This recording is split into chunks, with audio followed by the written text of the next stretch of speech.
Well, hello guys, welcome back. So I keep trying to do this, and I think the way I have to do this is to say shout out to my Greek and possibly Roman family.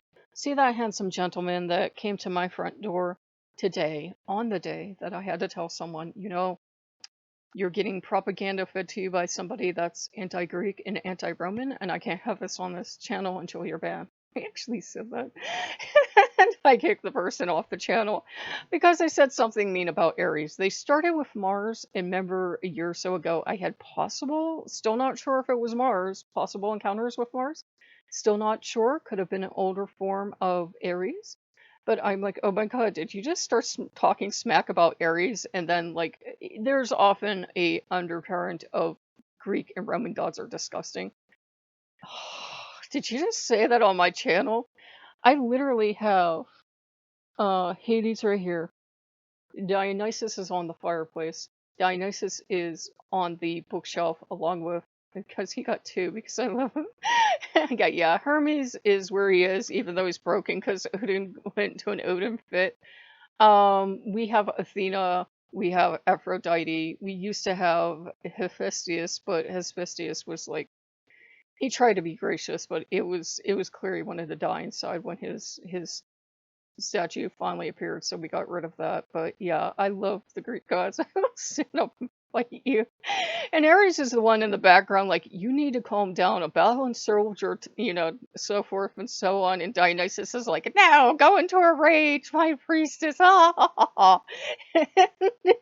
Ares is just kind of like face palming, like, this is why you can't have nice things. And Dionysus is like, no, rage. Dionysus is the one that gets everybody wound up around here. But he likes to do his thing. That's why I love Dionysus. And Dionysus will be the first god that if you start talking smack about his family, will be the god to come over and say, what'd you say about my fill in the blank, whatever relation they are to him?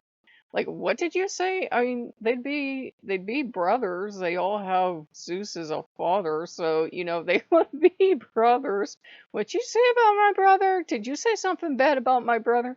I don't care if the brothers fight, they would still stand up for each other. Yeah. It would be like trying to get on Athena's good side by talking trash about Ares. You're not going to get very far at all. Look, he's like, please don't say that. That would scare me. That would scare me if somebody started doing that in Athena's presence. I'd be like, you know what? I'm leaving the room. It's what I'm doing. I love my Greek gods. They are a family unit, is what people have to realize. You're not going to big up yourself with one group of gods. Like, the Norse gods aren't going to be impressed with you if you start talking smack about the Greek gods. The Greek gods, in turn, aren't going to be impressed if you say anything dishonorable about the Norse gods. And within a pantheon, they're not going to think that you're so cool and awesome and you know what it's about if you're talking smack about other gods from their pantheon. That is probably their family in some way, shape, or form. That is not going to fly with them. It would be like Aphrodite. Everybody sees her as sweet and cute and bubbly, and she can be, quite the girly girl, but she's also this goddess that's connected with death and war and like everything else because she's awesome. And graveyards, and she was going nuts one time, like running around showing me like 30 or 40, associations. I love her to death, and she definitely would be the one to, stand up for Ares as well. She was actually originally partnered with Ares when she was brought in. For whatever reason, the ancient Greeks were like, oh, Hephaestus needs a partner. So they separated the original partners and they gave her to Hephaestus, and it just didn't stick. The reason why Hephaestus, for example, looks deformed is because at the time people worked with the kind of chemicals they had to in the irons and everything to make weapons and jewelry and everything. It caused physical deformities.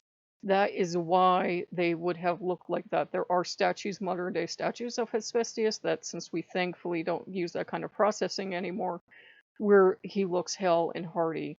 You can honor him either way. He's good with it, but with Hephaestus, it's a thing of, and I know my Greek's terrible. I apologize for all the Greek people going, that's not how you pronounce it. You can honor him either way. I've always loved him. He's always been a kind, gentle God who is, kind to outsiders.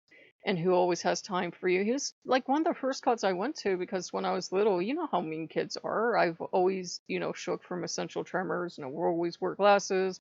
I've always had the nystagmus thing going on, and my eyes move and everything, and I shake and I stutter and slur sometimes.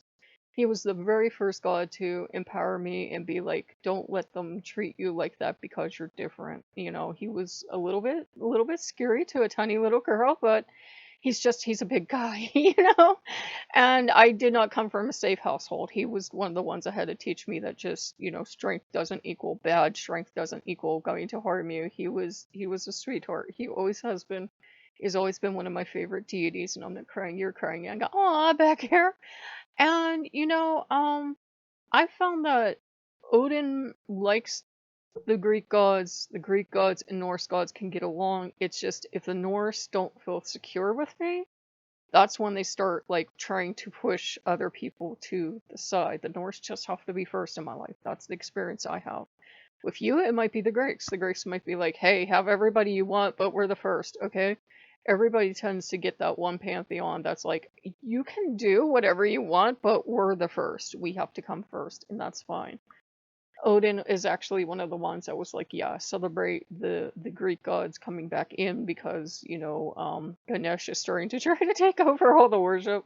Ganesh, I love him, but he's like we're reaching out, take a little more, take a little more, take a little more, and of course we are still including the Norse. It's just the Greeks needed a shout out. They needed a shout out for a long time because they're always here, but they're never getting talked about because we're usually talking about Loki. And Loki's part in all this is that, he's pleased to have them here. Loki's and Hermes get along like a house on fire. Odin will try to start stuff with Apollo, and Apollo would just ignore him, and it would drive Odin nuts. But then Odin came to respect that that's just who he is. Again, like I said, with me, it was like a position thing. As long as the Norse gods know they're the first pantheon and they know they're secure, they're fine. There's no antagonism whatsoever. It's if your gods feel like you're going to make a choice between them and another pantheon, that's when friction starts. You have to assure, if you work with multiple pantheons, hey, I love all of you and nobody is replacing anyone. Because that's what a lot of people do. They end up picking one pantheon and sticking with it, so of course your gods get nervous and upset, like, "Oh, you're working in another pantheon, huh? What's the matter with us?" So, had to do a shout out for the Greek gods. If you guys like what you see, like, comment, subscribe, and we'll see you later. Bye bye.